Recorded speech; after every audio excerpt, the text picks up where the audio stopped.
Celle-ci est la deuxième édition du colloque sur l'agropastoralisme. La première s'est tenue en 2017 à Dakar. Et voilà, donc c'est dans cette continuité qu'on a pensé à mettre en place ce colloque cette année-ci.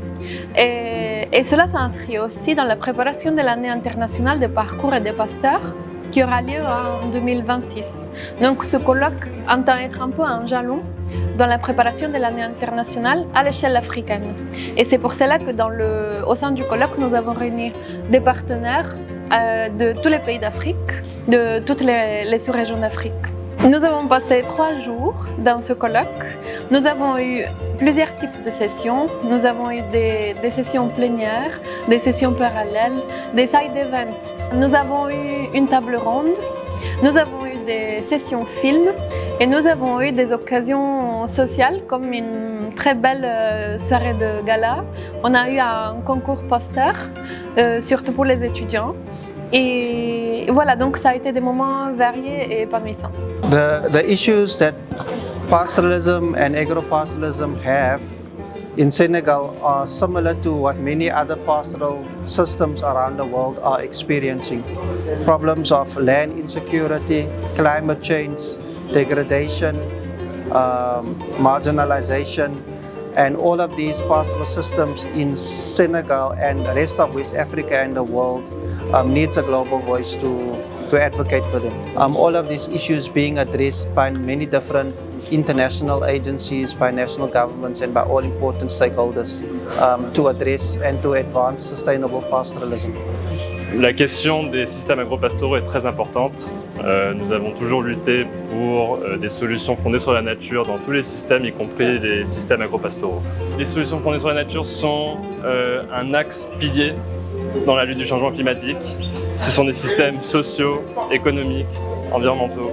Et nous souhaitons vraiment voir ces systèmes dans le contexte rural. Et nous pensons que c'est une arme à utiliser dans la lutte contre le changement climatique et nous espérons pouvoir le faire dans les systèmes agropastoraux au Sahel. Débattre du pastoralisme du futur, c'est beaucoup échanger sur les expériences ancrées, situées sur des projets territoriaux donnés et des modalités ad hoc de coexistence et d'interaction de l'élevage pastoral avec d'autres activités. D'où l'importance des témoignages que nous écouterons pour consolider nos connaissances et aboutir à des formes de recommandations, disons, génériques. Le pastoralisme est toujours vivant. La clé de la réussite de l'élevage, c'est le pastoralisme. On n'a qu'à le sécuriser et continuer à travailler parce que les denrées d'origine animale dont on a besoin, que ce soit le lait ou la viande, pour un temps record, ça ne peut venir que de ces acteurs qui occupent le segment du pastoralisme. Et donc, je pense qu'un colloque de telle envergure nous permettra de ressortir les vraies recommandations et ça nous permettra d'aller droit au but, c'est-à-dire l'opérationnalisation des actions concrètes que le pastoralisme peut contribuer à la souveraineté alimentaire et à la sécurité alimentaire et nutritionnelle des populations.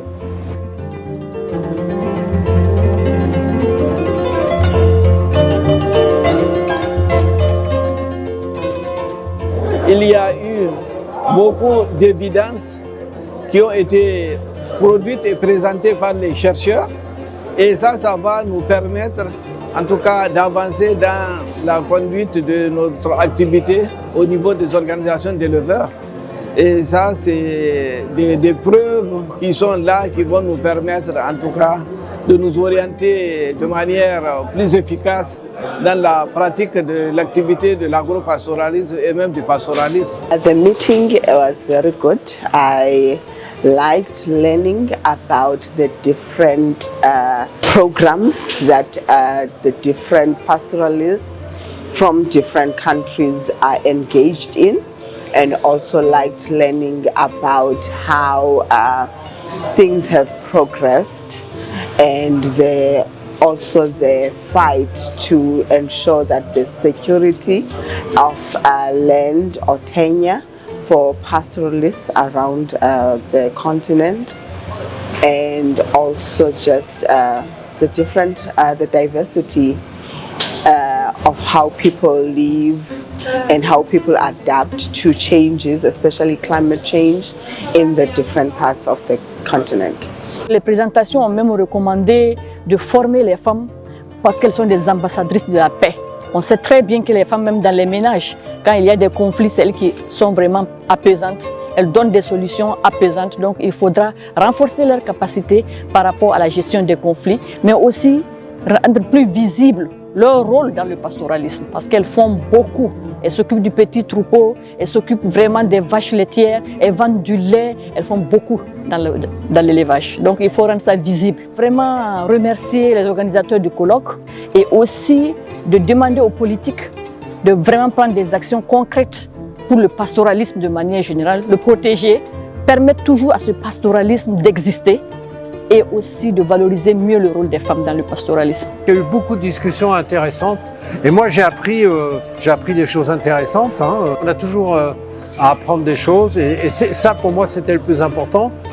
Et puis ça me permet de voir aussi les évolutions actuelles, à la fois en termes de thèmes de recherche qu'en termes de voilà, qu'est-ce qui se passe dans les sociétés pastorales aujourd'hui, quoi.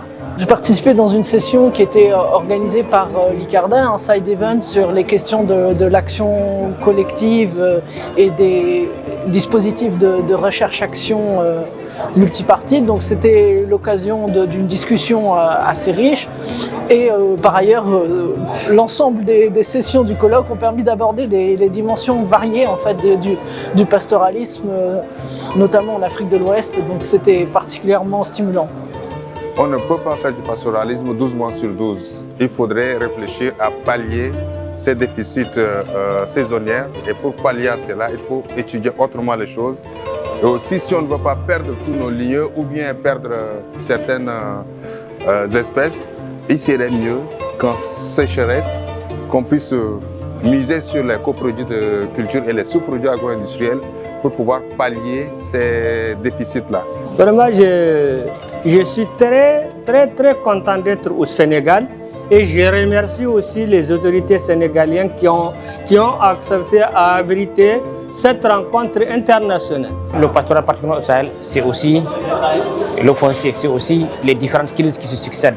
Tout ça, ça a été véritablement débattu et les gens connaissent aujourd'hui les différents problèmes à divers niveaux, à divers endroits, en fonction chaque fois de la zone, du pays et des spécificités.